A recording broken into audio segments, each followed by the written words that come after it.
is Monday, October 16th, 2023, coming up on Roland Unfiltered, streaming live on the Black Star Network. We are here in Fredericksburg, Virginia at the Zion Church, focused on the elections here in Virginia. Today is the last day to register to vote, and the black vote is going to be critically important if Democrats retake the House. And, of course, that would mean the election of the first black speaker in Virginia's history. So we'll talk to candidates and officials here about what is being done to really rally African-American voters in this state. We'll also talk about Louisiana, where there was a porous turnout of black voters there. Louisiana Democratic Party did a horrible job when it comes to their candidates. We'll break down exactly what happens in the second most populous state in the country for African Americans, what is happening, what is needed to turn voters there out. So we'll talk about all of that right here on Roland Martin Unfiltered on the Black Star Network. Let's go.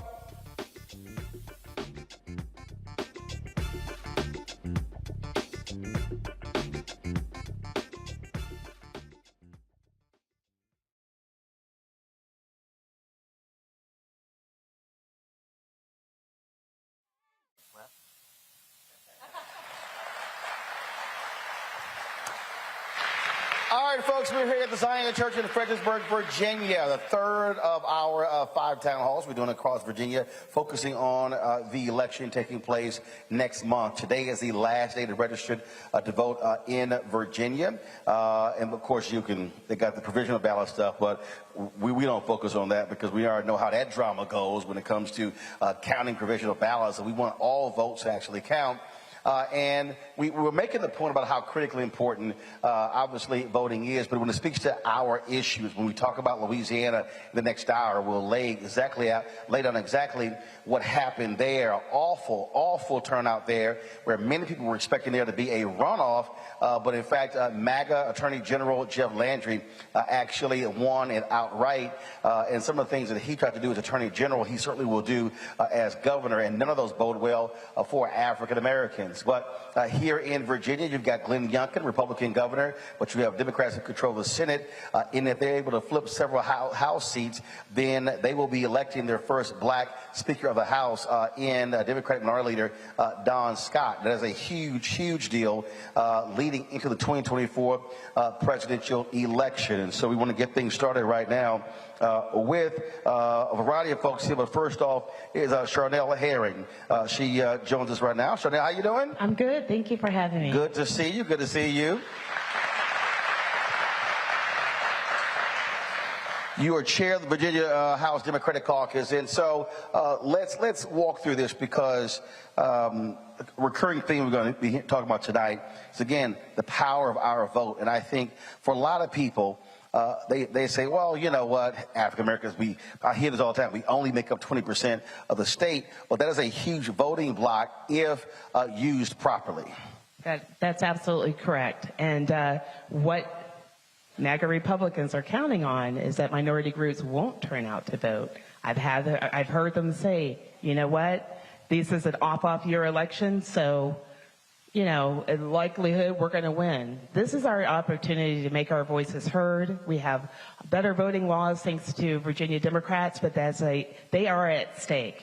They are at stake, and we've got to make sure that we're turning out our voters. And that means thank you for being here to spread the word. But it also means that everyone's listening to this program. Please tell your loved ones, especially if they're in Virginia, they need to go vote. Remind them that they have to vote. Well, reminding folks to vote and pushing that is one thing, but what are they voting for? They're voting for progress, and they're voting to continue to turn the clock forward and not backward. We have seen in the Virginia legislature for the past 2 years under the Youngkin governorship attempts to roll back the progress we made with abortion rights. Virginia is now the only state in the South where the Roe v. Wade construct is in place to make sure that there are no non-evidence-based restrictions. We have moved the map when it comes to maternal health to making sure that we're looking at black maternal health because that is at stake in this election. We have moved, what's also at stake is our public schools. We've seen attempts to cut our funding as well as to provide tax breaks for corporations. So we've got a lot of work to do, but turning out to vote means, for me and for many people, it's about our voice and our right to vote. Because all the other things that we talk about, it's not going to make a difference if we don't show up and vote and make sure that we have individuals who represent our values at the table, in the seats, in that state legislature. Reproductive rights is a huge issue. We saw it take place in 2022 election. But when we look at the data, we look at what we're hearing from black voters all across this country, they want to hear more than that. They want to hear about economic opportunities. They want to hear about opportunities for black-owned businesses. They want to actually hear about education, funding for HBCUs. And so make the case that if the Democrats control the House, that those things will actually happen. I could make the case that we are the only party that has started the course to make things happen. And they can happen, but it takes people to turn out and vote. And I would, Roland, I would say that look at our records. Look at our records when it comes to funding our HBCUs. Look at our records of what party actually fought to make sure the HBCUs are properly funded. And we still got more work to do, absolutely. But look at our records when it comes to education, our children's education, where most of our children, black children, go to public schools, most do. And we want to make sure that we have the best talent and the best teachers in those schools and making sure that they have safe schools to go to. So just take a look at the record for Democrats versus MAGA Republicans, and you'll see we are more likely to deliver on the issues that are important to our community. What are we seeing right now in terms of African Americans in taking advantage of state contracts and businesses? How does Virginia look in that area? We've got a lot of work to do. I have talked to individual contractors where they will go to Maryland and said that there are better opportunities there. We've got work to do, and I will tell you, though, the Caucus sort of stalled on that. We made progress. We had a study done. We were starting to make progress under the last governor, Governor Northam, and then we stalled. So that's why, again, this election's important, because if the governor gets both chambers, the House and the Senate, we were not going to see any progress. And in fact, his appointed officer went to a university here in Virginia and said and pronounced diversity, equity, inclusion is dead. So that's what we're talking about. You can either trust them or trust us with our record. And when you say the study, you're talking about the disparity study. That's correct, yes. Gotcha. Again, because one of the things that especially young voters, because that's a huge issue there. If you look at the numbers there, African Americans who are 65 plus, 55 plus, significantly identified as Democratic voters. When you go below 55, that number begins to drop off. It is a huge drop off between 18 and 49. And so what are you saying to those younger voters? And when we look at those exact same numbers, those folks who are 50 plus, they are far more likely to vote than folks who are 1849. What are you saying to them to get them energized to say if this actually matters, why they need to actually come out and vote in this election? I would again point them to the issues and the issues that they care about. That age group that you mentioned, the younger voters are concerned about the environment. They're concerned about affordability of things like food on their table for their young families. They're concerned about their public schools. And so I would say to them, we value you, we value your future, and we need you to come out and vote, because if we don't make it, we're not going to be able to help you. We're not as effective. And Roland, I've been there when we were at 32 and we were helpless. We couldn't even override a governor's veto. And I've seen us grow, and I've seen the progress that we made when we got to the majority. And we do depend, and I would say, though, that younger voters tend to identify more with the Democratic agenda. And, yeah, I mean, yes. they don't self-identify, but when they vote, they're more likely to vote Democrat, but they're also more likely not to vote. So the issue is not necessarily how do they lean. The issue is how do you get them to actually turn out. We saw an increase in the 2020 election. Folks talked about the importance of younger voters, but the reality is if millennials and Gen Z, if they actually vote their numbers, and I hear it all the time, when I go to college campuses, they complain about baby boomers, they complain about older voters, and I always say, yeah, but they show up, you don't. And so the reality is those who show up are the ones who folks actually pay attention to. And so candidates also and parties have to figure out how to engage those individuals to get them to actually come out and vote their numbers. No, absolutely. And we have college programs, and I just have to say thank all of our college Democrats for spreading our words, spreading the message, and being part of this process. And it is the younger, I will tell you also in our chamber and as well as our candidates, we have a lot of young candidates running this year. And so I'm just hopeful, and we'll continue to work together to make them turn out. Again, I want to go back to when we talk about turning out African American voters. What are the critical areas in this state in terms of where do you need to see significant black turnout in order to win back the House? What are the areas of the state? Well, it would be the Hampton Roads region. That's a critical area we're playing in. Northern Virginia, we do have a few competitive races up there as well that we need African American voters to turn out. But I don't want to neglect any part of the Commonwealth. We have a competitive race out in the West too. So we need everyone turning out. And again, the goal is that the more people that vote, honestly, the better chance that we have of regaining the House. All right, then. Turnout, we certainly appreciate it. Thank you so very much. Thank you. And look forward to see what happens over the next few weeks. Thank you so much. Thanks. All right, thanks a bunch.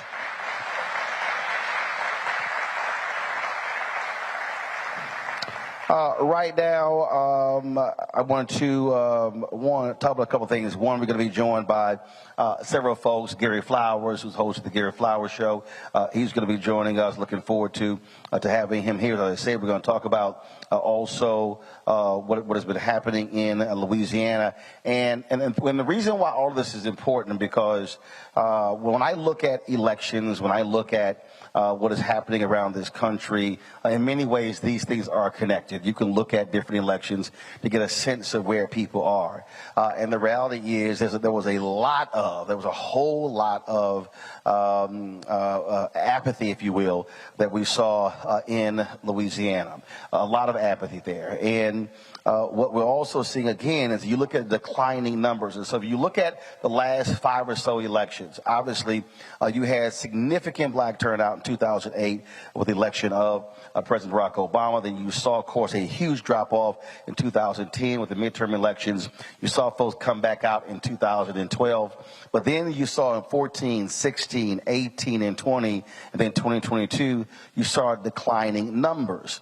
And one of the things that we have consistently made clear to folks is that you have to understand what those numbers look like, what those numbers are, and understand how they are impacting elections. And so a lot of people just have this assumption that, oh, things are going fine. But even if you look at 2022, that was a big drop-off of black voters in Florida and South Carolina and many of those places. And we often talk about Georgia, but folks don't realize Georgia is in many ways an anomaly when you talk about what's happening in southern states because they really had an active campaign where they had a third-party group that really focused on really mobilizing and organizing that state. And I think one of the biggest issues that we continue to see is this inability to actually mobilize and organize outside of parties. And so we're going to talk about that in just a moment as well. Again, what is happening when you're not able to mobilize outside of these parties. Folks in the control room, let me know if y'all got your video playback. Also, I need to see monitor here. And so we're going to deal with that. And what really still is a concern for me is that we're not maximizing our numbers. So when I sat down with Ambassador Andrew Young when he ran for Congress in 1972, more than 70% of African Americans turned out to vote. When Harold Washington was elected mayor of Chicago in 1983, 85% of all eligible black voters voted. Without that number, he doesn't become the first black mayor of Chicago. Yet when you begin to look at what is happening all across this country, what we're seeing in many of these places, we literally are seeing 30, 35, and 40% if we hit 45% in some places, that's considered a miracle. So what I need folks here to understand is if you really begin to look at the numbers, if we focus on turning out anywhere from 60 to 70% of our vote, we literally can win elections statewide. Literally win. So even in a state like Virginia, where you have 20% African Americans, if we are voting at that 60, 65, 70% clip in statewide offices, we're controlling who wins. And so the problem is, I think we're sort of looking at this thing, I believe, in the wrong way. There were some people who were a little upset with me. They said, oh, I was blaming black folks in Louisiana for not voting. And they're like, oh, but candidate X didn't come here, didn't come there. And then I love hearing people say, well, it's not enough to say how bad the other person is going to be. To me, that's about the dumbest thing I've ever heard in my life. Because, and let me be clear, I understand any candidate should be saying what I'm going to do for you. But I also aware of what somebody is not going to do for me. And how are they going to make my life even more difficult and even more terrible? And we actually see that based upon who these folks are. Right now, they are deciding who's going to be a speaker in Washington, D.C. Everybody in Washington, D.C. knows, even the people in Ohio know, that Jim Jordan is one of the most evil individuals ever. And I know the Republicans, they got their trackers here in Virginia coming to all the town halls. And so I speak to the trackers every time we do one of these. And so I want y'all to write it down. I'll say it slowly because of y'all sitting here. Jim Jordan is one of the most evil people in all of America. I'm real clear. And again, understand, how does a Jim Jordan get into power based upon how we voted in the 2022 midterms? And so when the folks didn't vote in certain races, then we see who won, and all of a sudden, House flips. And then we talk about power. You've got 58 members of the Congressional Black Caucus. If they are in the majority, they are chairing committees, they're chairing subcommittees, they're in control of power. And so when you bring this to Virginia, all of a sudden, if Democrats are in control of the Virginia House, you will have this year, after the election, the largest number of African Americans in the Virginia House in Virginia history. Which means you will have an African American Speaker of the House, you have an African American woman who's controlling the money in the Senate, you have African Americans who are controlling committees, and so that's understanding power. And so all of us have to make sure that we're connecting these dots, if you will, when we're communicating with our family members, friends, fraternity brothers, and sorority sisters, because too many people really aren't quite understanding how all of these things are interrelated. I want to bring up right now a brother who is running, he's a Democratic candidate for Virginia's 6th House District. Joshua Cole, come on up.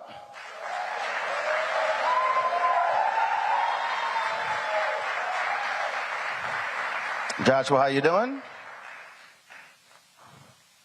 Well, thank you. Good evening. There you go. So I saw you nod your head over there on a couple of those things. Absolutely. I think you were speaking truth to power. And I currently teach for the James Farmer Scholars Program here in the city of Fredericksburg. And our first class, I had a group of young women.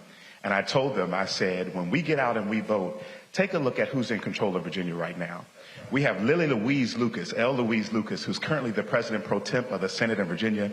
Even though we have a Republican, it's still a black woman who is the lieutenant governor of Virginia presiding over the Senate. And we're about to make sure that Don Scott becomes the first Southern black speaker in the entire United States. And so that's absolutely true what you said. That means the money comes through black hands. That means all the committees come through black hands. And that's what gives us power. And that's why it's important for Lottie Dottie and everybody to show up to vote. See, I don't... Go ahead. I make this perfectly clear, and some people get upset with me when I do that, but they'll get over it. I am not particularly concerned when somebody who looks like us, if they are not for us. And so, again, for the tracker, I don't care if the lieutenant governor is a black woman. She is not advocating policies on behalf of black people. Absolutely. And so, and again, the hardest thing is to get people to understand how we have to connect the dots, because I think a lot of people just don't understand really the basic roles of different people, different who's a state rep, who's a state senator, who's county, who's city, who's school board, and not understanding that when you have folks in those positions who have our community's best interests at heart, then we begin to see the kind of return on our investment that we expect.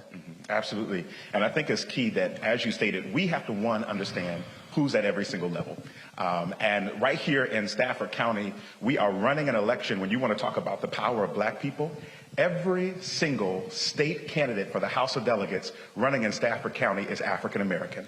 Delegate Candy King, myself, and Bishop Leonard Lacey. So that means for the entirety of Stafford County, which links up as one of the 10th most powerful counties for black wealth, all 3 state house candidates are African American. We also have to understand that it's determined in the courts. When we get elected to the House of Delegates, we are the ones who pick and appoint the judges to be on the bench, who determine when our brothers and our sisters get certain, judgments.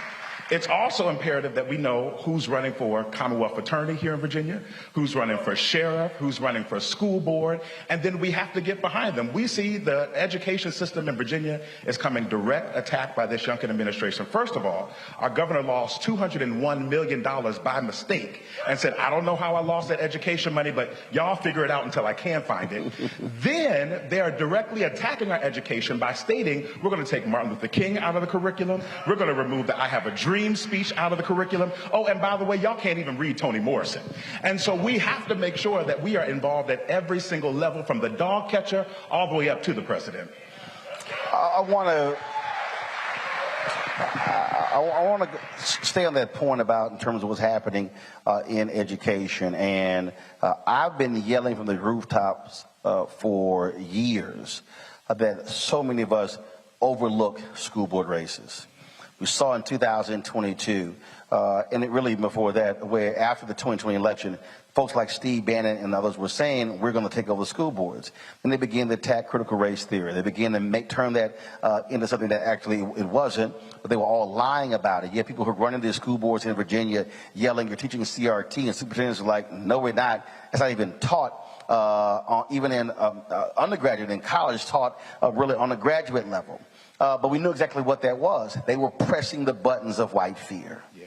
And that's what was going on there. But we saw too many people who were falling asleep. So what happened? Moms for Liberty took over a slew of school boards all across the South and immediately began firing superintendents, began targeting teachers, targeting curriculum, targeting what books and libraries. And we saw in one particular state, they were so angry with the school board, with the librarian, they literally defunded the library so the library can go out of business. Yep. And so that's the type of folks that we're seeing, and that's the type of person you're actually running against. Absolutely. What you're talking about happened right here in Spotsylvania County just a couple of months ago when the Republicans took control of the Spotsylvania School Board. They fired a well-beloved superintendent. And then the MAGA Republican chair hired his best friend. But this is what was so crazy about that hiring, Roland. That person had never been to public school. His kids never went to public school. This is the most crazy part. His own daughter wrote a letter to the school board asking them not to hire her father. And he still got hired. They had to go through some hoops, and Governor Youngkin approved him. He got approved to be the superintendent. And the first thing he did, remember when I told you about that $201 million that the governor lost? The first thing that superintendent did, he said, let's fire all librarians. Let's get rid of governor school. Let's get rid of international baccalaureate programs. And let's get rid of all paraprofessionals. Now, this is one time I'm going to agree with the Republicans. The Republicans on the school board stopped them. as their majority. But we are seeing that as we have candidates who are running for the House of Delegates, instead of speaking truth to power and talking about the issues, they're taking all these money from these Republican elected officials, and then they're being utilized as puppets. If you don't agree with banning books, then say you don't agree. Don't hide behind the people who are endorsing you and not saying anything. If you think that our history needs to be taught, don't hide behind the people who are endorsing you and paying you, and speak up and talk about it. If you are tired of our schools being defunded and money being taken away from our schools, don't hide behind the people who are endorsing you and funding you, and speak up and talk about it. See, the thing that that really concerns me again is that if they get power, they want to control the purse. They want to control the purse strings. They want to control the curriculum. And so now all of a sudden, we're even seeing in my home state of Texas, where they're now trying to attack tenure on the college level. They claim that, oh, we're getting rid of this indoctrination, but really what they're trying to do is install a hard right-wing, fact-free indoctrination of our children and even folks who are working in these areas. Absolutely. When I served in the House of Delegates, I was on the House Education Committee, and specifically the Higher Ed Committee.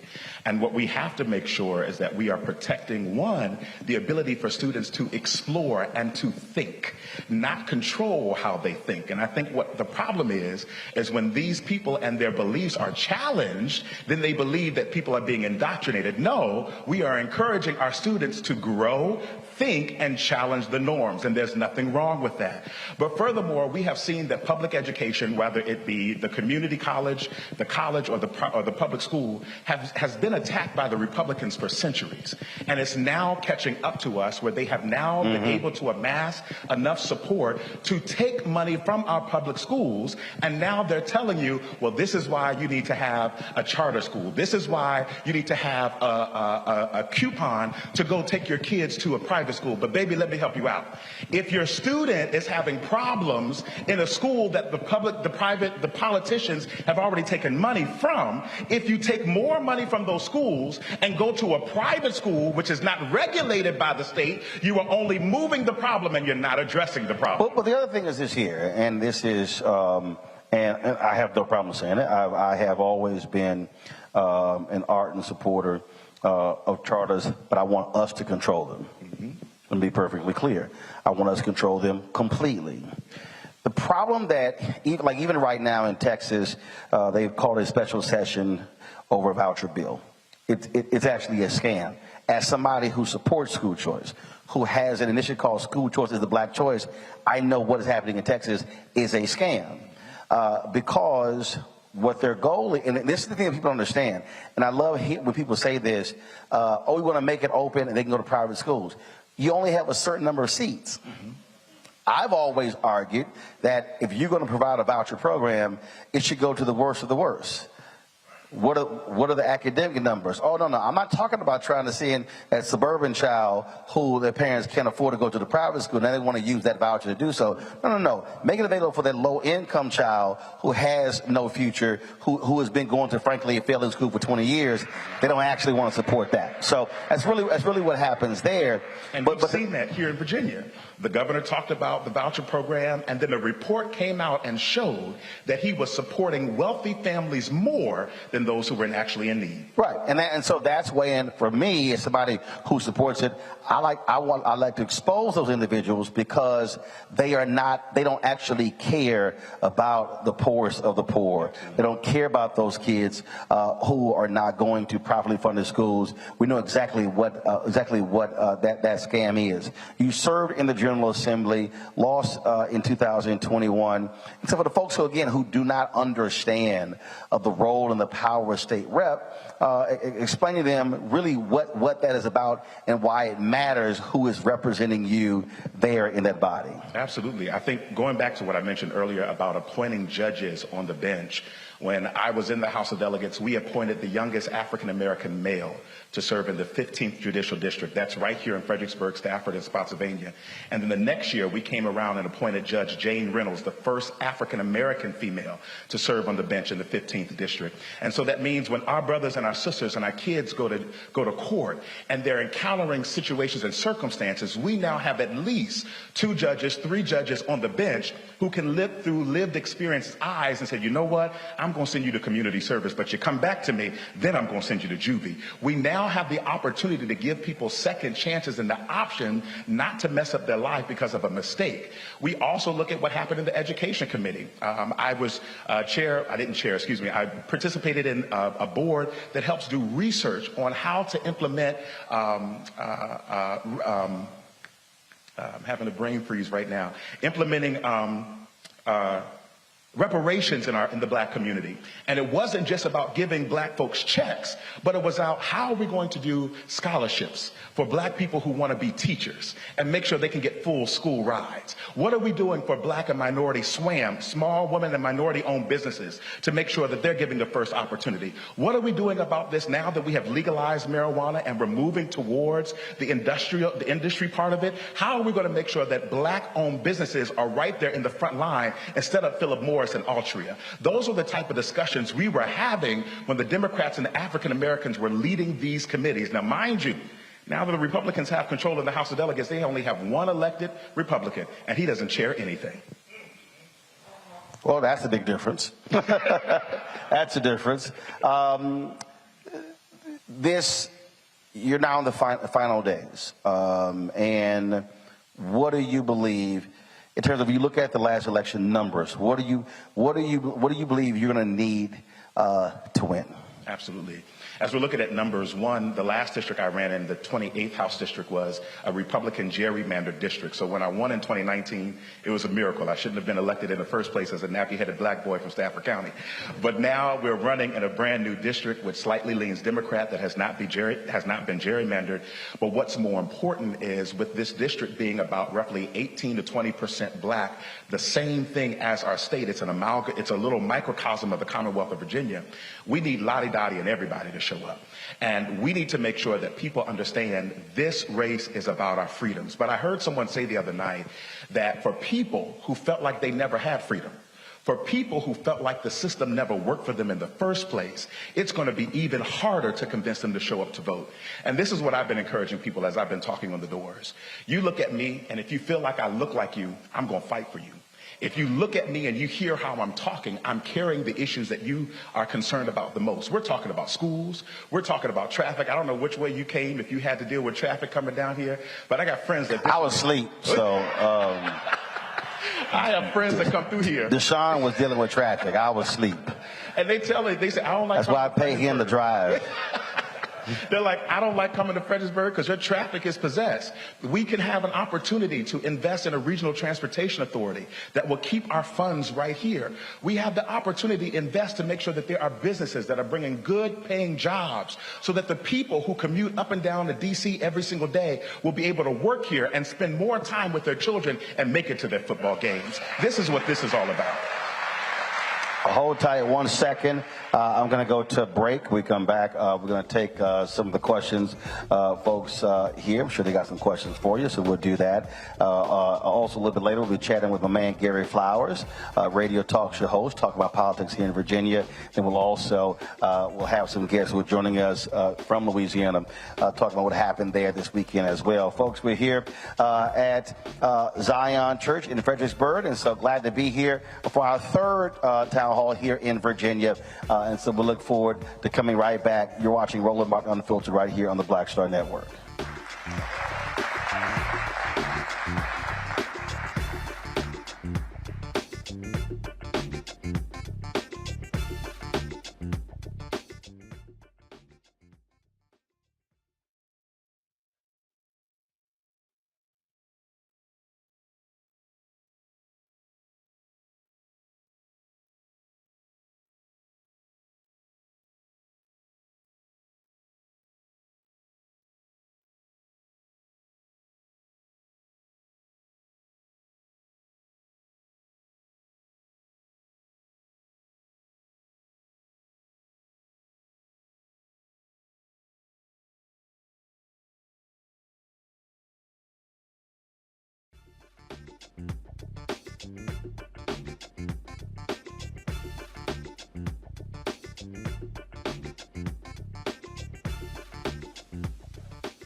All right, folks, welcome back to Roland Martin Unfiltered on the Black Star Network here at Zion Church in Fredericksburg. Glad to be here.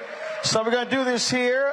We've got Joshua Cole here, who's, of course, running in the 6th district. So we're going to take some questions. And so who got some questions for the candidate? What you got? Anybody? Don't be scared. All right, step on up. Actually, I'm going to come down. I'll come down. So we got some rules. So first of all, I don't need you touching the microphone. I got it. I don't need no help. Come on up. Step up right here. All right, cool. What's your name? What's your question?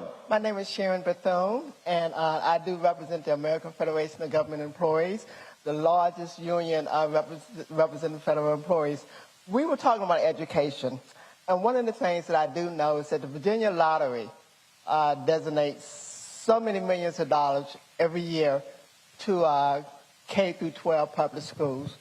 FY 2023, $867 million went to public schools. Stafford County received $16,234,899 to go towards 34 schools here in Stafford. What is going on? I had the experience of watching a teacher in line.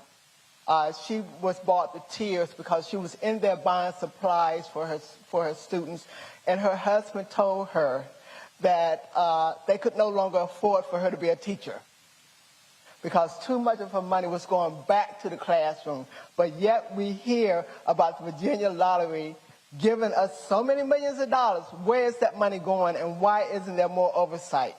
All right, appreciate it. Thank you for that question. What I think is very key to understand how this partnership works between the state and the federal and this local government. And we have seen time and time again, especially if we're talking about Stafford County Public Schools, where I live and my kids go to school, we are seeing where there is, like, and for a lack of better explanation, a divorce between the school board and the board of supervisors. And there will be a fight between the two. Well, if you don't do this, we're not going to give you that money. And so we get the money, we do what we're supposed to do on the state level, we send it down to the local level. And then the sad reality is sometimes the local level, the local government, the board of supervisors or the city council will hold certain funds. But more importantly, there's also a lack of complete funding because the local governments have to come up with the rest of the funding. So we send money, but the local governments have to come up with the rest of the funding. And if you have these localities who are cutting taxes and not raising taxes to make sure that they can fund these schools, that's what the major problem is. So we have to make sure we have the right people on the board of supervisors, the city council, and the school board to work together so that money goes where it needs to go. See, that's one of the things that I think a lot of people, it's always interesting to me. I've covered city government in Fort Worth, I've covered county government in Austin, and then, of course, Dallas, Houston, Chicago, and here as well. And what a lot of people don't understand is that when candidates run, and then they say, I'm going to cut taxes, one of the things that people don't do is first ask the question, how is stuff being paid for?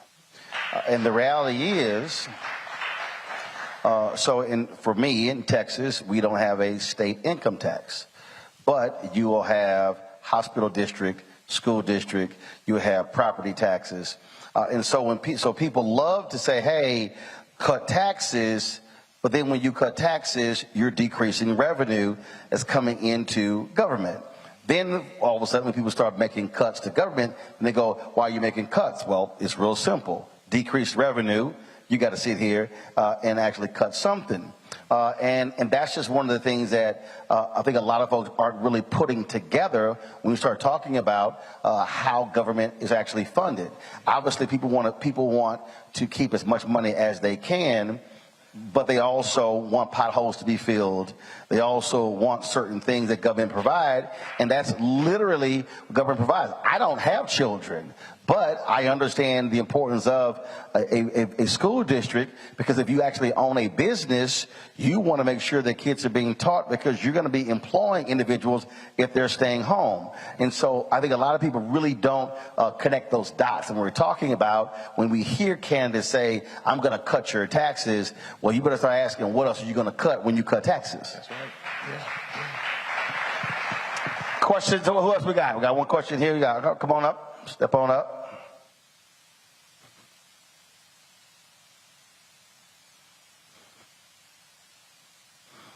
All right. What's your question? My question is concerning veterans. I'm Hashmel Turner, and I'm a former Vietnam veteran, former city councilman here in the city of Fredericksburg. We are concerned about homelessness for our veterans, unable to get the proper medical treatment that they deserve. They've laid their lives on the line for us so that we could even have this town hall meeting tonight, and yet when they come back home, they're treated like they're expendable. Yeah. Thank you. Thanks a lot. Appreciate it. First, Reverend Turner, we appreciate your service both to our country and to our community, and we thank you for being an amazing staple right here. In 2020, I carried a piece of legislation that would have stopped retired military pay taxing. And so we had a discussion, again, going back to what you said, you stop the taxing, what is that going to cover? And so we had a discussion that something absolutely has to be done to protect our veterans, to honor our veterans. But that bill was not passed. We continue to move on. I'm going to continue to have that discussion and to carry that bill. We're also excited about the new VA hospital that's coming right here to Spotsylvania County, which is going to bring many jobs to the area and stop people from having to drive all the way down to McGuire and Richmond or up the road. And so, and so we're excited about that. But most importantly, we know right here in Fredericksburg, housing is a major issue. And so I have been making it a prime part of our campaign to address affordable housing, talking with developers to making sure that when we put these housing in play, it's not Section 8 housing or low-income housing, it's workforce housing, maybe even veterans housing, so that you have a nice place to live and that you don't have to come out of the wazoo to pay and live. And those are things that are definitely on our list that we have to address. All right. All right, question back here. Yeah, come on. Watch the camera, don't want you to trip. We ain't suing nobody. All right, what's your question? The question is that many of the opposing candidates in Stafford County are accusing all of our candidates that are running of pushing to defund the police, and we know that that is not true, but this theme keeps coming up in all the attack ads. Gotcha. Oh yeah, I saw. Matter of fact, I think what was the other day? I saw a wild ad going after you. And I'm sitting, and I understand when you see these ads, as a journalist, anytime I see something being stated, the first thing I do is, okay, what are they citing? What's the source? And there's never a source. It's always sort of these very just broad claims. And oh yeah, again, one of the ones the Republicans have been loving to use, defund the police, when last I checked, they've been trying to defund the FBI, defund the DEA, defund ATF. They've been mad that they are targeting January 6 people. So it's amazing the people who keep complaining about defund the cops, they ain't got no problem supporting folks who want to defund the cops on a federal level, and then they want to protect January 6 folks who were beaten trying to kill cops. But go ahead, you go ahead and answer now. No, I think it's amazing. As you can see, my opponent is an African-American cop who's running on the Republican side, so I guess they try to pit him against me as a progressive person running in this area. I served on the House Public Safety Committee, and I was the one who carried the budget amendment to increase police funding training throughout the entire Commonwealth of Virginia. And so, no. No. See, first of all, come on now, you're a preacher now. You know you're supposed to, like, restate something, make it plain. I mean, you just said, let me put a pin in it. Come on now, you just don't move on to the next point. So you need to like restate that point again for the folk who didn't quite hear it, especially the Republican trackers that are in the room. Yeah, and I think that's key. You know, they're attacking me on this, but I was the one who carried the budget amendment to increase police training funding throughout the entire Commonwealth, not just in Fredericksburg, but for all of our regional police academies. How much was that? It was over $1 million. Absolutely. And that was just a small drop in the bucket of what needs to be done. When I was in the House, I chaired the State Advisory Commission on Autism. And I can't tell you the amount of parents with students on the spectrum who would come to me to say, you're on the Public Safety Committee and our law enforcement officers have to be trained, must be trained on how to deal with our people in the community on the spectrum. And I think that's very key. One, you can look through my social media, you can look on my personal page, and you will never find a retweet, a like, or a post calling for defunding the police. I have worked with law enforcement officers. I have made sure that when the protests were happening in the city, I fostered community relations with many community leaders who are in the House tonight to bring protesters together with police officers together to find out how we can move forward. And this is why it's so important. You have the right people in these seats who are not going to lie to y'all and expound on the falsities that's happening in the community, that we have real people who are bringing real community solutions.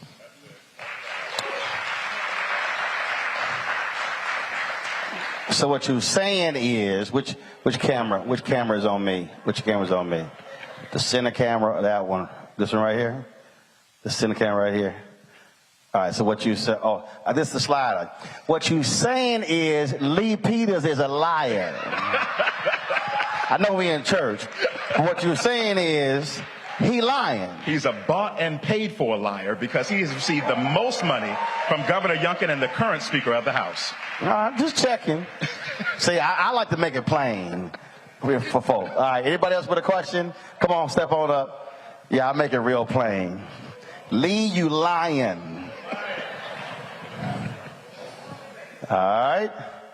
Put your hand up. Just because you're an alpha don't mean you get to grab the microphone. That don't mean nothing. Oh, shit. Brother Michael Powell, how you doing? How you? I'm concerned with the voter apathy between the age brackets when we have the youth who are not coming out to vote. So I got 6 categories here I wanted to discuss with you. Voter education, grassroots mobilization, outreach programs, volunteering and mentorship programs, and address voter suppression. If you had to select one, which one would you say organizations like I'm involved with need to concentrate on to encourage those youth to get out and vote? Give me those first three again, I'm sorry. Voter education, grassroots mobilization, outreach programs. Okay. So I think grassroots mobilization is going to be very key. Because we have to partner with the people who are in the community. We have Black Voters Matter who are here.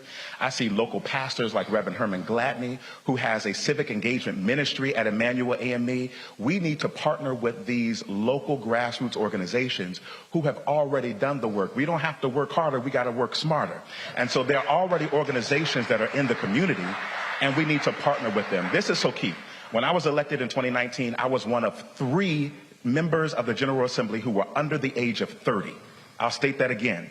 3 members out of 140 who were under the age of 30. I was one of the youngest members of the House of Delegates, and God willing, speak those things that are not as though they were. When I get reelected on November the 7th, I'm still going to be one of the youngest members in the General Assembly. And we have to make sure, I quote this all the time, President Barack Obama said, if you don't let your grandparents pick your clothes, why are you letting your grandparents pick your leaders? Well, and I want to pick up on the voter mobilization piece. So, last election, how many votes did you lose by? Just under 700 votes. 700 votes. And what's the available number of voters in the area for that seat? Ooh, it's about, I'm looking at my campaign manager, it's about, so the district itself is about 88,000 voters. Okay. The consistent voting of about...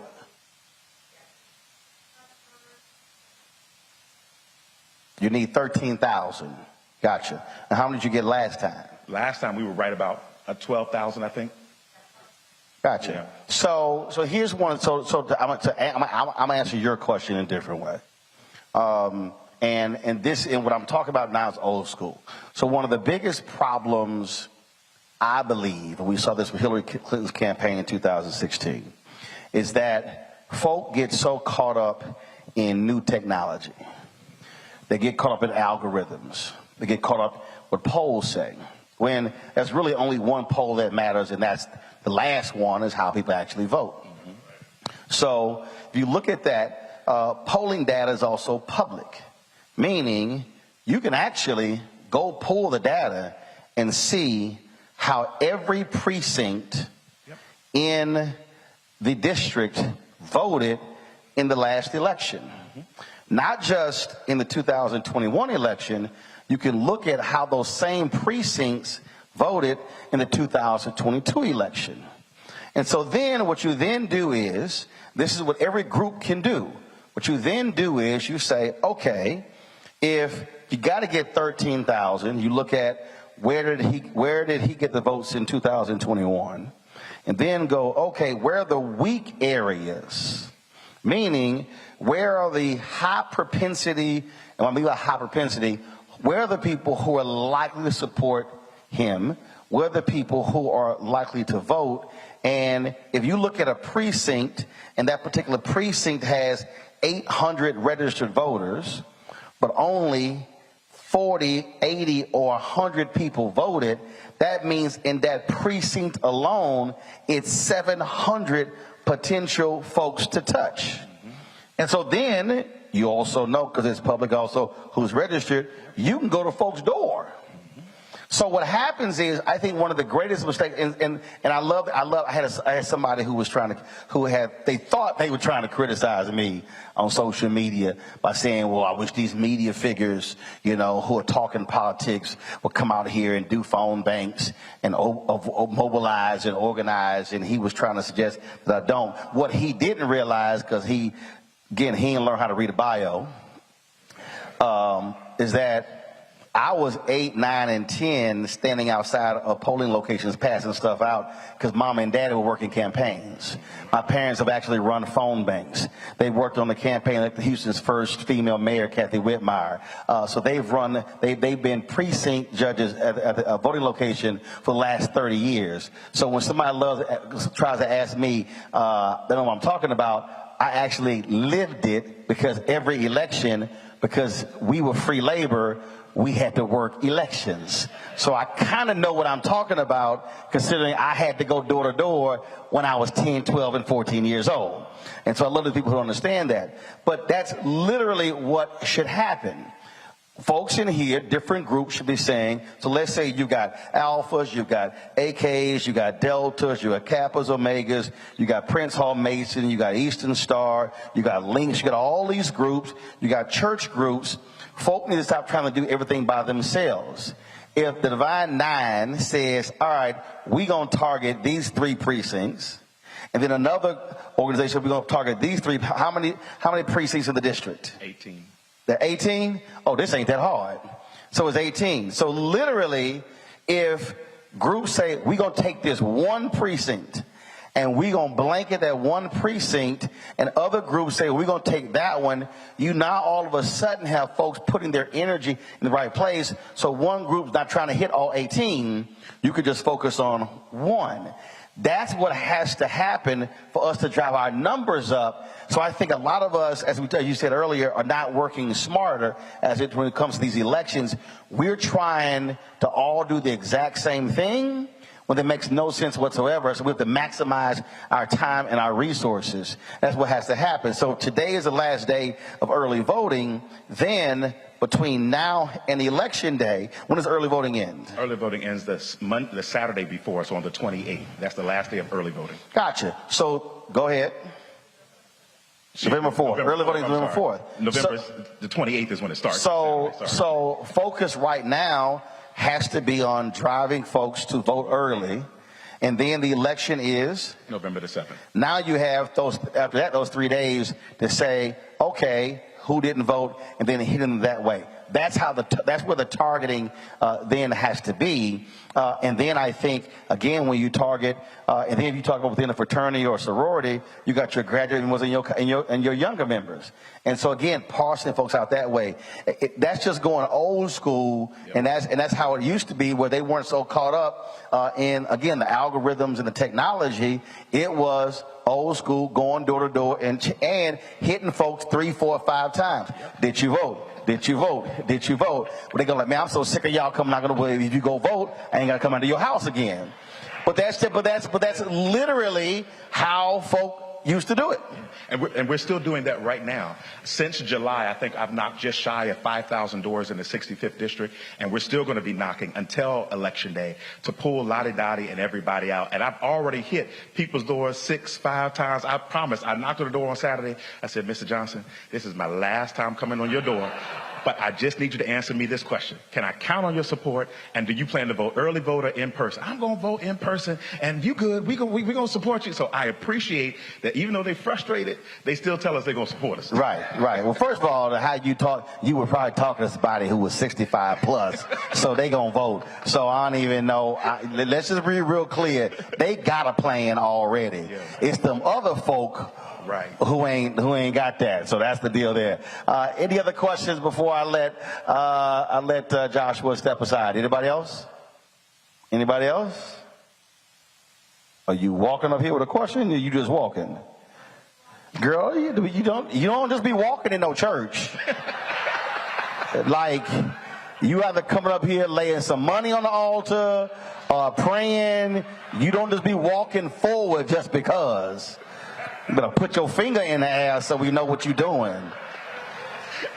All right, Joshua, your final thoughts. No, I just think it's really important that everyone understands how important this election is. As I've been knocking on doors and talking to everyone, as I said earlier, this election is literally about our freedoms coming under attack. We have watched our governor, who has shut down early voting locations in the African-American communities, who has shut down and stopped Sunday voting in predominantly African-American communities. And now we just found out that over 147,000 people have mysteriously been kicked off the voting rolls. That is not something that just happens. This is a direct attack on African Americans. And I don't care if the highest person in his administration is a black person, if just because all skin folk ain't all kinfolk. And so we have to make sure that we are showing and some kinfolk ain't kinfolk. And so we have to show up in mass. Don't be swayed by the lies and the propaganda that you see. They do that to turn down the vote because they know how you're going to vote. And as I talk to young people, as I talk to people, African Americans all over the community, I tell them all the time, if your vote really didn't matter, they wouldn't be fighting you so hard to prevent you from voting. And so while maybe you don't care about politics, your landlord does, and that's how they keep your rent high. You may not care about politics, but your insurance companies do, and that's how they keep your premiums high. You may not care about politics, but your boss does, and that's how they keep your pay low. And so we have to unite together. We have to show up at every election, and it's not time now nor in the future to go to sleep. So I got someone sent me a text about the early voting numbers, and of 18 different races, 3 of them lean Democrat.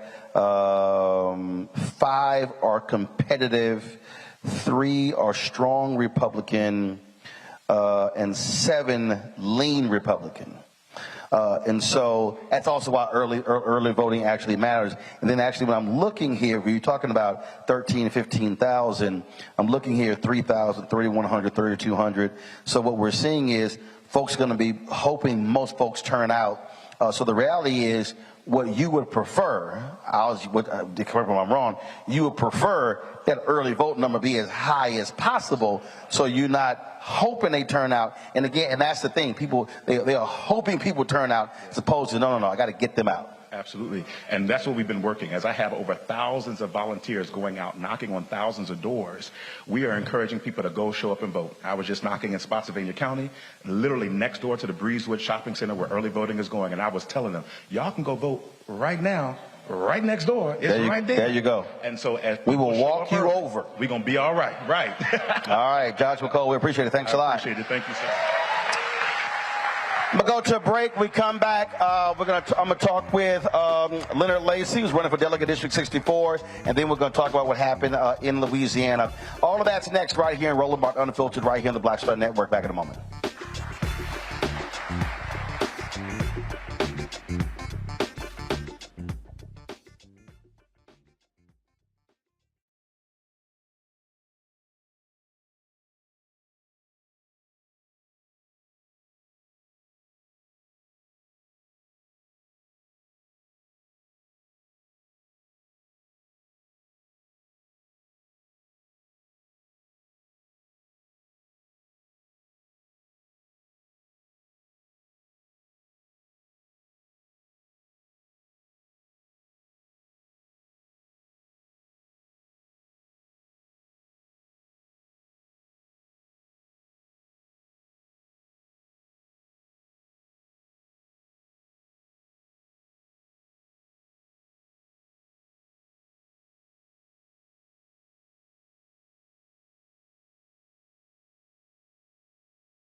District 64, Leonard, come on up, please.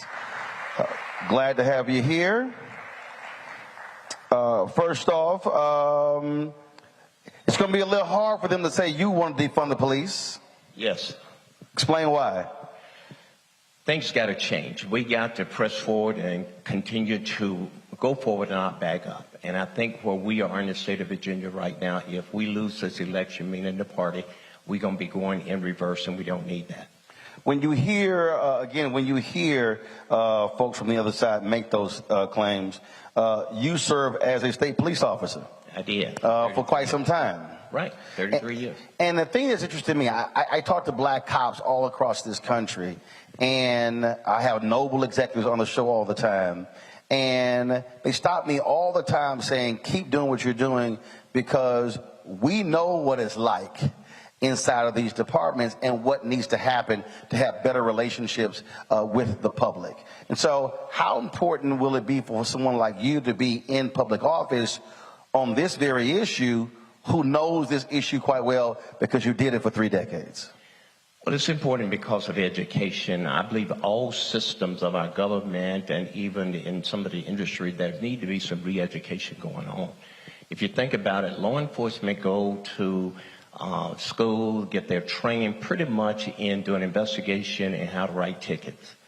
They don't get a lot of instruction about different communities and cultures and things of that nature. So I think the whole agency need to pay a little bit more attention and understand that every community is not the same. And that you don't just come in my community with your sirens blasting and don't go in another one siren. It's just so subtle little things that can make a big difference in our community. Well, it ain't always subtle. Yeah. I mean, because look, we run these videos all the time on my show, and we see what happens. We see. Look, the other day there was a white woman who walked into a police station, was shooting in the police station, and she's still living. They busted in after she fired the last shot with stun guns and stopped her. I ain't never seen somebody black walk into a police station firing a gun indiscriminately, and they still here. And so we actually can see with our own eyes the treatment and the disparity, how different people are treated, how when it comes to us, there's typical escalation, and others, there's de-escalation. Right. But then there's perhaps that unspoken, untold situation that's going on as well that does not fit a culture. You got law enforcement. They begin a gun, given authority, and the last thing that they will acknowledge that I'm fearful. So maybe some of these shootings or some of these incidents that we're experiencing in our community is coming out of fear. And once the person is shot, then oftentimes they revert to, I thought I saw a gun. Right. Where there was really fear to start with. So I think getting a... Because also we know how the law is very protective of police officers, and that's always a go-to for a lot of people. And see, that's where I think on this issue, it really is a major thing when it comes to how communities respond differently. If you have no relationship with a community or with people, then you don't know how to deal with them. I was in Peoria, Illinois a couple of weeks ago. There was a brother, being a police officer 2 decades. And he said, when I'm walking around, he said, one, they know who I am. So if I encounter them, it's not an automatic fear because I know them, they know me, and I can say certain things that's going to cause them to say, all right, you're right, we need to go ahead and do this here. But when you have folks, when you don't have that relationship who are in our communities, then you sort of have this adversarial relationship. That's right. And this is where relationships goes back. If we never have a conversation, I never spend any time with you, there can be no relationship built. And this is why law enforcement got to get out of the car and only showing up in our neighborhoods when it's time to arrest somebody or do an investigation and be out there in the cool of the day when other things are going on as well. You talked about education of police, but also education itself is one of the issues that you're focused on. Yes, and community need to be educated as well. Our parents need to be educated as well. I'm going to listen to you guys to talk with Josh and the questions that were presented. And a lot of things that we're speaking about tonight, you gave us a good education on how to get the vote out tonight. But all of us, every church, every organization need to onboard that attitude and get out here and not just sit on the sideline and complaining about what is not working. Absolutely, absolutely. And a couple of more mental health services. That is something that we hear. Anytime after one of these shootings, I love to hear the folks who don't believe in gun control say, oh, it's mental illness, but then they vote against mental health services. Well, how are you going to deal with mental illness if you're not properly funding mental health services? We have to get the funding there for the treatment, but not only that, for the kind of service in our schools and our communities that's needed. I believe here in our community, if someone needs to have residential service, maybe perhaps Richmond and Stanton, Virginia is the closest place we have of the beds filled here. So we got to put the resources there. I believe COVID brought on a lot of things in our community, but in addition to that, many times we're in denial of what's really going on, and we kind of pass it off. I got a headache, but there's some serious issues. So I just think, again, educating and utilizing all of our community groups and churches to get this message out that this is a serious issue. How is your race looking? What help do you need? Okay, which camera I'm looking at? It's hard. I'm not going to do it as well.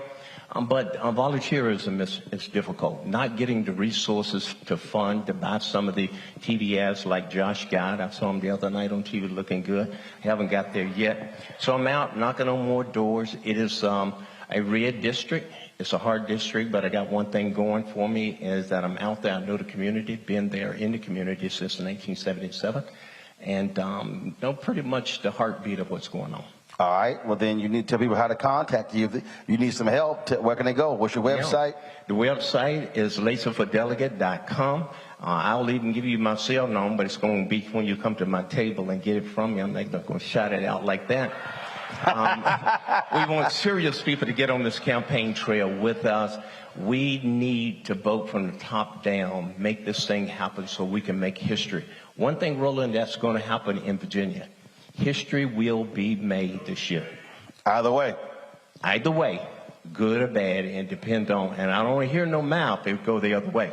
Oh, I agree with you. We can win this. We just got to get out. So I know we got pastors in here. Get out and charge your congregation. Get them to vote early. They might get stuck in traffic. We don't know what will happen. Vote early. Get it on the record. It's done, and we'll feel better. I know Josh will feel better, and every one of our candidates will feel better when you get that early voting. Plus, if you vote early, then you can drive other folk to the polls on election day because you're free. Yeah, that's right. It ain't that hard. Yeah. Leonard Lacey, we appreciate it. Thanks a lot. I'm sorry? I said, we appreciate it. Thanks a lot. Okay. Good luck. Okay, I'm good, man. All right. Appreciate it. Now give folks your number at that table. Don't shout it out. All right. Okay. Well, you got it. I appreciate it. Thank you so sir. very much. All right, folks, I started off talking about what happened over the weekend in Louisiana. You heard Leonard say good can happen, bad can happen. In Louisiana, terrible happened. Was Charles Barkley would say terrible actually happened. And again, I think for a lot of people who sat at home are now going to realize once certain policies now come into play, they're going to realize the mistake that they actually made by sitting at home. There are a couple of people who they've been tweeting lots of information. They've been covering what happened there. And I really think what happened in Louisiana is instructive for folks here in Virginia. We got upcoming elections in Mississippi, governor races in Mississippi, in Kentucky, and what happened there can also teach us and get us ready for it next year for the presidential race as well. Dr. Robert Collins, professor of urban studies and public policy, he's at Dillard University. He joins us out of New Orleans. Glad to have you here. John Cavillion. John is the founder and CEO of JMC Analytics and Polling out of Baton Rouge. Glad to have both of you here. John, I want to start with you. I sort of want to set this. I've really been looking at the tweets that you've been posting, breaking down the data. And so, first off, for folks who are unfamiliar with the state, how many eligible registered voters are there in the state of Louisiana? So the total voter registration is approximately 3 million in Louisiana. Okay, so you got about 3 million in Louisiana. Okay, how many people actually voted in this year's election? So turnout was 36%, so it was just over 1 million total voters. So you have leadership in the state elected by barely 1/3 of all voters. In the strictest technical sense, yes. And for African Americans, you got more than 900,000 African Americans who are registered voters in Louisiana, correct? Correct. They're about 31% of the electorate.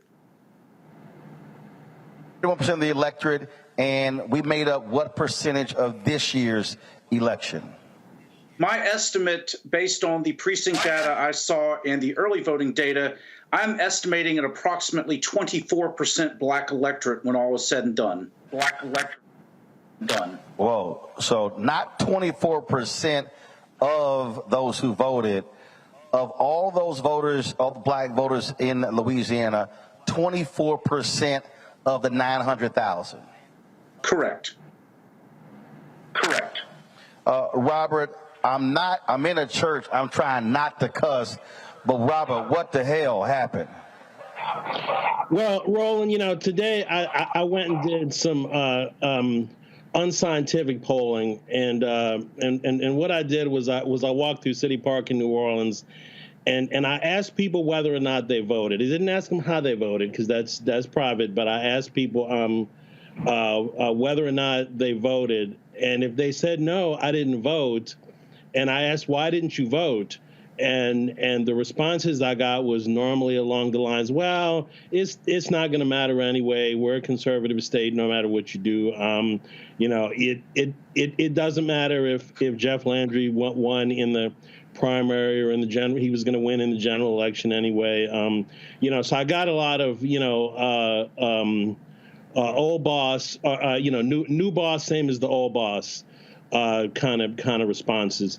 Basically, I think what happened, Roland, was two things. Number one, there was sort of an air of inevitability around Jeff Landry. He has led this election from wire to wire. He had by far, the most money. He had over $10 million raised. Over $10 million. He still had a lot of money in the bank because he expected a runoff, so he didn't even spend all of his money in the primary.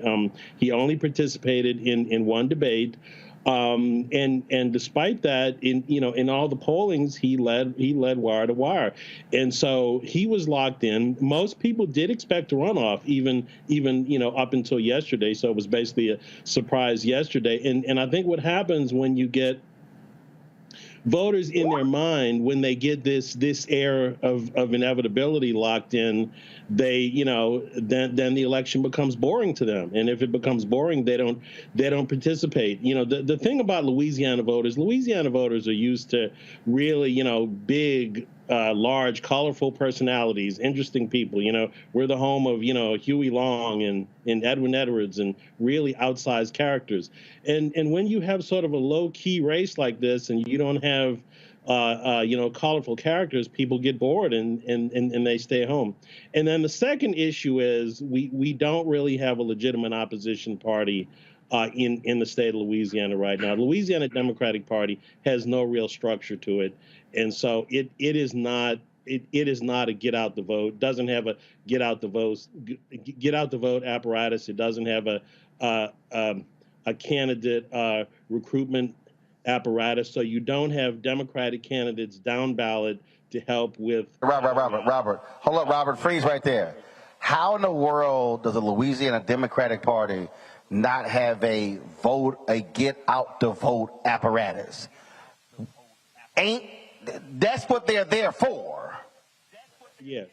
Well, they don't have the money. They don't raise the money. Roland yesterday, and John can speak to this as well. I'll just say this. Yesterday, as you know, I serve as a political analyst for WVUE Fox 8 down here in New Orleans, and I did 4 hours of live television last night. I stood on the set and did 4 hours of continuous analysis. And at the end of the night, the anchor asked me closing thoughts, and I said closing thoughts are the Louisiana Democratic Party basically needs to be, if we're going to have a legitimate two-party system in the state of Louisiana, then the Louisiana Democratic Party basically should be burned to the ground and basically reconstructed from the ground up with all new people, because the people that they have now are simply are not doing the job at all. John, this is where I'm confused here. John Bel Edwards is the governor. He's a Democrat. So typically when you talk about who's over your party, it's the person at the top. That would be governor. Yeah, you have a party chair. Nationally, Joe Biden is the head of the Democratic Party. Okay, Jamie Harrison is the chair, but the reality is Biden and his team are actually calling the shots. What happened in Louisiana is an utter disgrace. I mean, I don't know. There's no other way to call it. How do you have a sitting governor who's Democrat, and the person who is running is Jeff Landry, who is a hardcore Trump MAGA candidate who has an absolutely horrible record, especially when it comes to African Americans, and Democrats literally put up no fight against him? Well, there are a couple of additional pieces to the puzzle that need to be discussed here, because those are some very interesting points. We've already discussed the lower black turnout that I saw, not just in early voting, but especially with election day voting. But one thing I saw, not only with my polling, but on election night results, is this. Jeff Landry consistently polled at 8% amongst black voters, which for Republicans is pretty impressive. Along comes election day, and when I looked at the precinct data where 70% or more of the registered voters are black, I saw that John Bel Edwards got 91% of that vote in the 2019 primary. In the 2023 primary, which has just concluded, not only did Sean Wilson get about 70% of that vote, but Jeff got 12%. And if you were to restrict your analysis to the 60 less urban parishes, in other words, everything but East Baton Rouge, everything but Caddo, everything but Jefferson, everything but Orleans, Jeff's vote share went up to 16%. In other words, we're talking about more of the rural black constituencies. So I think that those additional data points that I just brought up are things that need to be discussed within the Democratic Party hierarchy. Robert, explain that to me. How does a white Democrat get 91% of the black vote, but a black gubernatorial candidate gets 70? Well, Jeff Landry had a very well-funded campaign, and in the last few weeks of the campaign, he put out he did some ad buys, and he put out some very strict, some very slick ads where he had black voters, including one black police officer whose son had been killed his son had been murdered, talk about crime and crime in the black community, and how Jeff Landry doesn't care if you're black or white. He's gonna fight crime. And so in fact, I take that back. He actually had two parents whose children had been murdered, black parents that appeared in several ads for him. So he had well funded. He did get the endorsement of at least one black Democrat in New Orleans, a gentleman named Austin Badon, who is a former three-term state legislator, state representative. I think we can expect Austin to show up in a Jeff Landry administration in some appointed role. So basically, he did spend money. His ad people were very good and were very professional, and they did spend money putting black faces on television, saying, we endorse Jeff Landry. We think he's a good man. We think, again, specifically focusing on the crime issue, which is obviously a hot point in urban areas, and those ads worked. I mean, those ads were designed specifically to peel off segments of the black vote, and they worked. I think you would have to say they were effective. He got his money's worth out of those ads. But isn't this the same Jeff Landry who wanted to make public the juvenile records of kids 13 and older in only 3 parishes in the state, and those were the black parishes? It is, but honestly, Roland, I don't think that issue resonated to the extent that that it should have. Or that you would have thought that it would have. So, I'm still trying to understand. Again, look, if I'm on the outside looking at who a person is and their record, and he now gets elected, he now has a super majority in the Louisiana legislature. They can do whatever they want, like in Florida and Texas, in Georgia and other places. Now all of a sudden, the things that he wanted to do, they can now do, and they can't be stopped. So folk actually voted for that? Well, folks voted for it because they didn't think that their vote was going to make any difference. So, again, there are some black voters that thought that he was the law and order candidate, and they're scared of crime. And even though I would point out that in Louisiana, the governor has very little to do with fighting crime. Crime is fought at the local level by police chiefs and elected sheriffs and mayors and elected district attorneys. It's just the way our Constitution and our statutes work. But I'm glad you brought that up, John. 63 sheriffs were on the ballot across Louisiana. All 63 are men. 57 out of the 63 are white men. That was one sheriff who runs a horrible jail. It is in a blue county, and the Democrats didn't even have somebody running against him. How can you stand? First of all, how can you have a shot at winning if you don't run? Well, there's also another piece of the puzzle that needs to be discussed here, is that same group of sheriffs who endorsed Jeff Landry had endorsed Governor John Bel Edwards before, whose brother, by the way, is the sheriff of Tangipahoa Parish. So in other words, I think you have to look at this more holistically than just the example you have provided. No. But I'm still raising the critical question, because I've said this, and Reverend William Barber has said this all across the South. The guaranteed way for you never to win is you never run somebody. And so Robert talked about how the party has to be blown up top to bottom. Is that part of the problem in that, because it's not like you have few Democrats who are registered in Louisiana. You got a significant number. But what is happening in this state where they're not running folks in a lot of these positions? And I do these stories all the time. I can't tell you how many times I've had to do stories about somebody being shot or beaten by cops in Louisiana. The young folks who were thrown in Angola when the federal judge ordered them to be released, in a week. I mean, I've done numerous stories. How is the Louisiana Democratic Party not using those things to recruit candidates and to run folks in this state?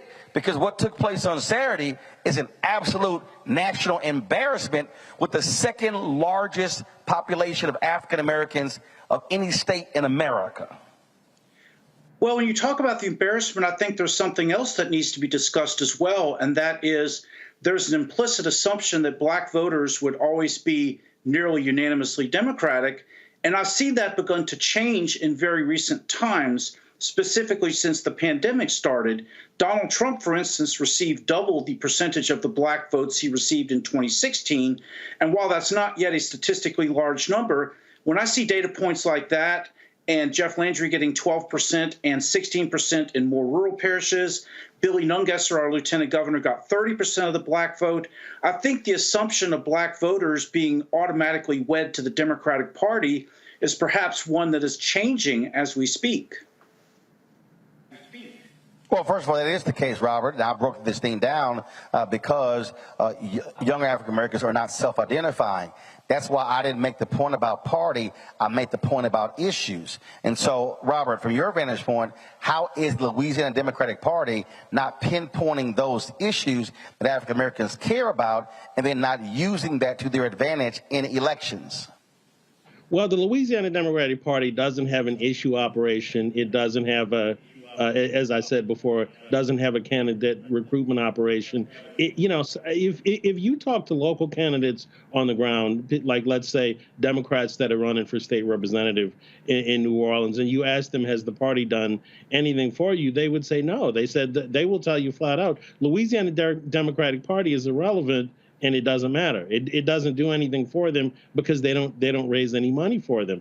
I mean, look at the disparities in the amount of money that they raise for Sean Wilson, let's say, compared to the amount of money that right next door the Mississippi Democratic Party raised for Brandon Presley. It's not even close. Brandon, they raised millions for Brandon Presley. They raised what, like 50,000 for Sean Wilson. So it really is, the party has been impotent for some time now. But in terms of their ability to get out to mobilize people and get out the vote, but at least they had a messaging operation before. At least they could, they would message on behalf of the candidates. Right now, I can tell you the current chair of the Louisiana Democratic Party was basically invisible in this last cycle. And when I say invisible, I mean literally. I don't mean figuratively. I mean literally. Nobody knows where she is. Nobody has seen her. She's in hiding. So so that's a problem when you don't have a Democratic Party chair who's visible, who's out visiting candidates to see what they need. It is a structurally bankrupt, physically bankrupt organization that's just going to have to be completely reformed from top to bottom. I mean, they've been at crisis level for some time now, but now they're beyond crisis level. They're basically not salvageable at this point. They're not salvageable in their current form, and it probably took them failing to get a gubernatorial candidate into a runoff for the first time in modern history to let the general public see that. John, I saw one story that said in the last in this campaign, the Republicans spent about $1.2 million, and Democrats only spent $28,000. Correct? You're referring to black outreach or something broader, like just general campaign spends? I was looking at in terms of what parties spent. Robert, did you come across that? I saw several tweets stating that. Did you come across that as well? Yeah, I mean, I came across some tweets that just basically comparing just general spending to the between the Sean Wilson campaign in Louisiana and the Brandon Presley campaign in Mississippi. I mean, I'm not sure the exact amounts. I thought it was around 50,000, but it's in the tens of thousands as opposed. And again, we're talking about Democratic Party spending. We're not talking about money that Sean Wilson has raised himself. He raised a lot more than that. But as far as the assistance that he got from the Democratic Party, it was like in the tens of thousands, whereas Brandon Presley in Mississippi is literally getting millions of dollars in help from the Mississippi Democratic Party, which I'm assuming they're raising from out of state and bringing into the state. But the Louisiana Democratic Party doesn't even have any apparatus like that where they ask for money from the DNC, or they have some dark money groups outside the state that raise money for them. They don't have any similar apparatus. Hey, John, I got a kick out of the one story, how the governor and other Democrats were targeting a progressive Democrat in New Orleans area for defeat. And someone said, wow, only Louisiana Democrats could spend more money and time trying to defeat one of their own than the opposing party. Explain that.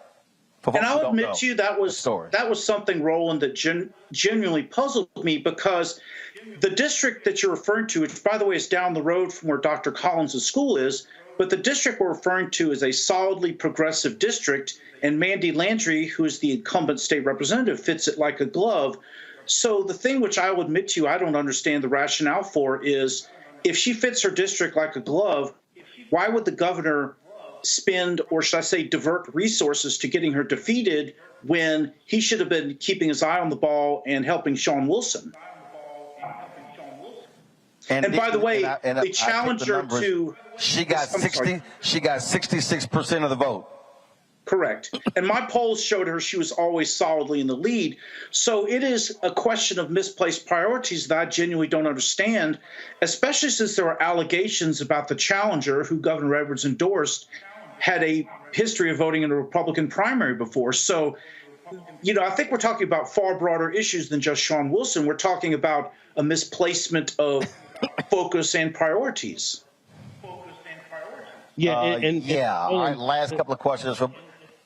Okay, I just say go ahead. To add on to what John was saying. Yeah, so not only did the challenger have the endorsement of the governor, she had the endorsement of Congressman Troy Carter. She had the endorsement of former U.S. Senator Mary Landrieu. She basically had the endorsement of every major Democratic organization, every black elected official in the city of New Orleans. And the excuse, we were told, is because Mandy Landry was not a team player with the Democratic Party. Basically, she got mad because she ran for state senate in a special election last year, against another Democrat. She didn't win, so temporarily she switched her voter registration to independent. Now, she did switch back to Democrat a few weeks later, or a few months later, but the Democratic Party said that they were going to punish her because she wasn't a team player and she wasn't a real Democrat, so they were going to run a real Democrat against her. But just the fact that she crushed them. Now, here's the Democratic Party organization. They said, okay, Mandy, we're gonna punish you because you're an independent and you're too progressive and you don't get along with the establishment Democrats. So we're throwing the Democratic establishment against you. Mandy said, no, it's not going to go down like that. And she literally she crushed them. She crushed them and destroyed them and sent them away. So that just shows you how weak the Louisiana Democratic Party establishment is. They can't punish anybody. Mandy, she embarrassed them. She literally embarrassed them. Yeah, you got to feel really stupid if you endorse somebody and that person got beat with 66% of the vote with all of that firepower. And that shows they're real impotent. All right, last couple of questions for you, John. I want to start with you. We saw after the last election, Florida Democrats just blew it up. Nikki Fried now is running the statewide party. What are you hearing in Louisiana? Are people ticked off, mad, upset, or is there a collective shrug like, oh, well, ain't nothing we can do. Let's just keep the same loser who blew this thing this time?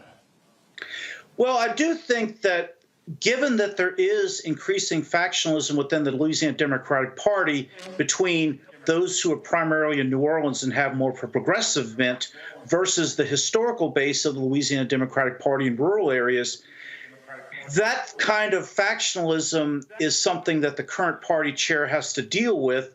But given the Democrats' performance in Saturday night's election, combined with the fact that you had the party apparatus going against a progressive incumbent, I see the potential for there to be some, let's just politely say, turmoil and unrest when party elections come soon. Robert, are folks looking to plant grenades in this party and just blow it all up in the state? Because this has to be embarrassing.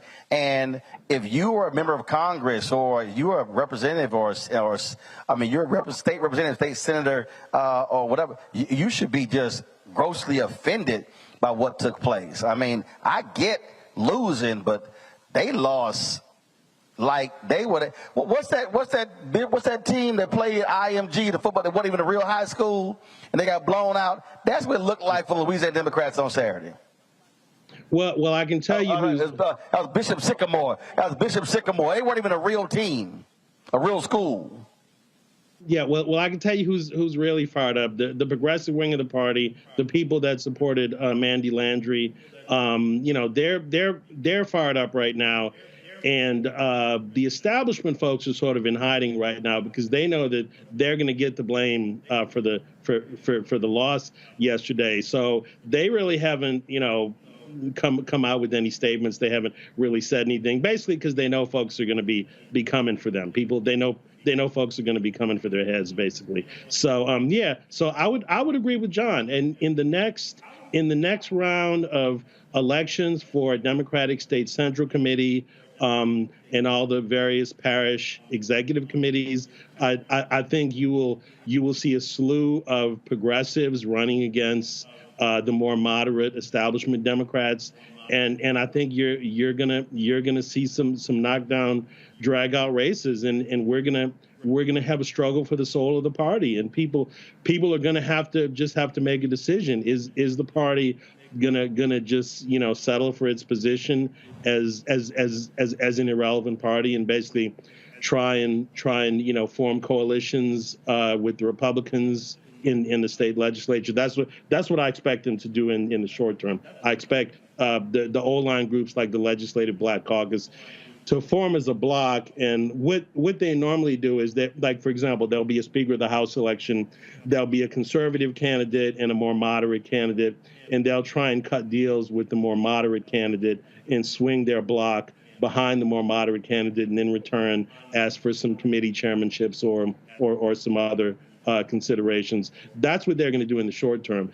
But in the long term, I think the progressives are coming for everybody. I think the progressives are coming for everybody's head. All right. Well, John and Robert, I've been loving the tweets that y'all have been posting, giving people a real important insight to what's been happening there in Louisiana. And look, again, what happens is when you don't show up, now Republicans have a supermajority. They can do whatever they want. They control the House, the Senate, the governor's mansion. Again, that's power. And again, in a state that is the second largest concentration of African Americans in the country, That's problematic, and we see how Mississippi has gone, and then we look at what's happening all across the South in Texas and Florida and Tennessee and Georgia.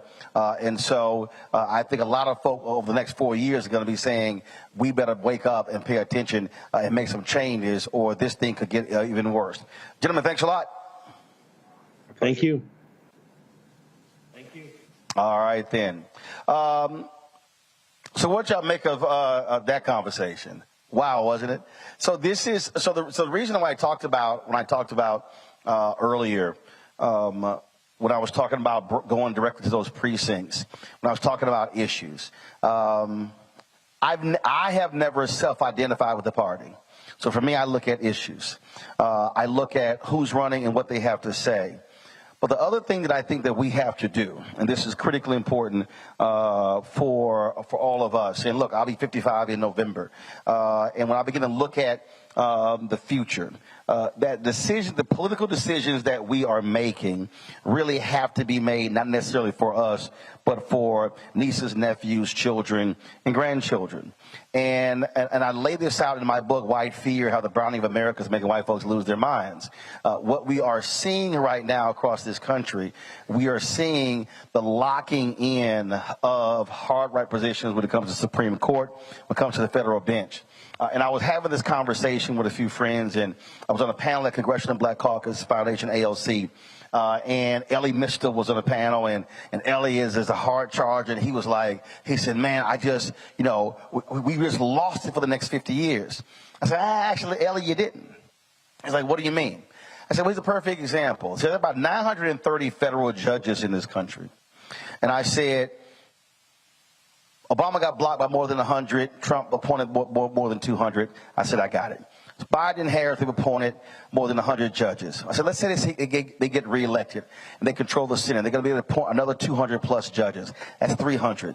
I said, if Democrats win in 2028, let's say you appoint another 200 judges. You're now at 500.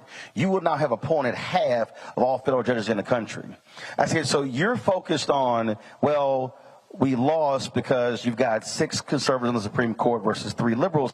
I said, but if you focus on the numbers, you win the next 2 elections, you will have appointed more than half of all federal judges. And so when I look at how I look at elections, I look at them totally different than some other different people. I look at what's happening in this state. 1, your governor can only serve 1 term. It's not like it's 2 or 3 terms. In Texas, we don't have term limits. Rick Perry was there for 16 years. And Abbott might be there for the next 20 years. God forbid. And so when we talk about how do we look at our issues, we have to be defining them, I believe, in a totally different way. So the discussion that you heard there was this party apparatus and how it's non-extinct. But I was just texting the folks today, I'm not concerned about a party apparatus. I am specifically saying, what is the black electoral apparatus in this state? Meaning, how are groups aligning? How are they raising funds? If we're waiting for a party apparatus to mobilize and organize, that is the dumbest thing in the world. Our institutions have to be doing that. If anybody read Dr. King's book, Where Do We Go From Here, Chaos or Community, this is literally what he said in the book. He said there are 4 institutions that are positioned to liberate black America. He said the Negro Church, the Negro Press, Negro fraternities and sororities, and Negro professional and business organizations. He said neither one of them have fully committed themselves to the liberation of black America. And he lays out problems there. And so if we're talking about how do we begin to change things, first thing is, if you're talking about economically in this state, where are black business organizations? Where are chambers of commerce? Where are groups like that advancing that particular issue? Where do you have black-owned media? Where do you have your black education groups? If we're talking about really changing things and really understanding power, then we have to understand that you actually have numbers here. This is not like in some places where you have 5, 6, 8%. 20% African American voting bloc in this state is a large number if properly weaponized. But the mistake is when we're operating in our silos and then we're not organizing and mobilizing. And so, again, how I look at elections, if you're talking about Lacey's district, okay, he says it's a Republican district. Got it, but going in and say parsing the numbers. Okay, how red is it? Or do you have moderates? How do you hit those numbers? Ron Kirk was the mayor of Dallas. He always told me, he said, Roland, he said, I count votes. I got a kick out of that because I've served on various boards, and we've had battles. I was in one meeting one time, they were going back and forth. They were like, Roland, why are you reading the book? I was like, they can argue all they want to. I got 12 of the 15 votes. I ain't about to argue. I said, I got the numbers. And that's really what it boils down to. And so everybody who's sitting here, leaving here, and I want to put this in proper context so you can understand how numbers work. So when we talk about the Montgomery bus boycott that took place and launched December 1st, 1955, there are literally more people who are sitting in this church right now than were sitting in the basement in Montgomery in 1955. Some of y'all are like, did he just say that? Yeah. If you look around, there are more people who are sitting. So when Dr. King was chosen to lead the MIA, there are more people. That thing was started at the kitchen table by two folks. I talked to Fred Gray, and it was him and Joanne. Two people came forward with that. Here's the other piece. The Montgomery bus boycott, we know we went 382 days. It was only designed to be a one-day boycott. After 50,000 black people didn't get on the buses on one day, they said, let's extend it 5 days. After that, they said, let's keep it going. So what I'm saying is, what they did was they established an agenda, brought it to the people, then said, this is what we're going to do. The people agreed. Then they said, well, let's go 5 days. Then they put together an action. The first Uber was not created in San Francisco. It was started in Montgomery. Because when they did not walk, they literally used funeral home cars, hearses, and individuals who drove folks around. They created a whole transportation system there in Montgomery. So that was all based upon two most fundamental things: mobilization and organization. And so if we're talking about how do you attain power, if the pathway politically is through Virginia Democrats, then it's, okay, got it. What's the number? How many do we need to take power? Which means that what? 3 or 4? What is it? 4? It's 3. So you pick up 3, you control the House. You flip 3 seats, now all of a sudden you have a black Speaker of the House. Now all of a sudden those things change until the next election. And so that's how we have to be thinking. And so every person, if you're a member of an organization, let's see, I see Alphas here. Let's see here. Any Masons here? Masons. All right. Easter Star here. Let's see, any links in here? Okay, let's see, any church ministry leaders in here? All right. So nearly all of us are involved in some type of organization one way or another. You now have to start asking your organizations what we're doing. Because, see, the one thing that I despise about many of our organizations is we are so preoccupied with our internal business that we have no time for external business. I just want y'all to understand, I'm not one who says stuff in public just to be saying it. Look, I'm a member of Boulay chapter, and I in meetings I'm like, y'all, I can't talk about the Christmas party again. Like, I can't discuss the Christmas party every month. I said, y'all, I can't. I said, I'm not coming to a meeting to have the same conversation. I said, I ain't coming to the Alpha meeting and we're going to minister the meeting. I ain't doing all this sort of stuff. The reason I'm saying all of that is we have to be challenging our organizations. What are we doing? Now, some of our organizations are risk averse, so we're like, we don't want to lose our 501c3 status. Y'all, the law is the law. You cannot endorse as an organization. It does not mean you cannot organize and mobilize around a set of issues. That's what it actually means. And so a lot of us are running around scared and unwilling to actually challenge even our organizational leaders. What we are facing is real. You heard Biden talk about in the last campaign, we're fighting for the soul of America. I travel this country, and this is not hyperbole. We are facing an existential threat to democracy in this country. Literally, a previous generation fought for us to even be where we are now. The question that every person here has to be asked, 50 years from now, will they be talking about the previous generation fighting or this one? Because if this generation allows this stuff to continue, they gonna blame us in the future.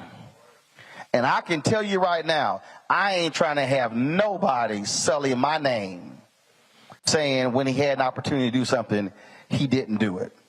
And so we have this opportunity, and so every person should be committing themselves. If you've already voted, you should be saying, I'm going to go make sure 10 to 20 other people vote, even if I have to drive them to the polls. And so now it's up to us to change the outcomes of this election and to change the future direction of the city, of the county, of the state, and of this country. It can happen if folks of conscience actually do it. Glad to have everybody come out. I'm glad to see all of you here. Thank you so very much for my frat brother and my Texas A&M Aggie, Don Scott. Appreciate it. We will be in Petersburg, Virginia next Monday for our 4th town hall. Then we're going to Richmond after that. And so we're going to keep this going. Keep sharing this information on social media, letting folks know, because again, this is critically important. And the last point is this here, and I love people, and I love it when my folks on the right say, we need to get government out of our lives. Y'all, this is real simple. That's the dumbest thing in the world. Because government is a part of every aspect of our life. The moment you are born, you get a birth certificate. That's a government document. When you get some shots to go to school, that's a government document. When you graduate, now you got to take a state-mandated test to graduate. When you get married, that's a government document. When you get your driver's license, a government document. If you get divorced, that's a government document. And then when you die, that's a government document called a death certificate. So when people tell me that stuff, I'm like, you must be out of your mind. It governs every facet of our lives. Let us now control that very government by using our power appropriately. Thanks so much, folks. We'll see you tomorrow right here in Roland Martin Unfiltered on the Black Star Network. How?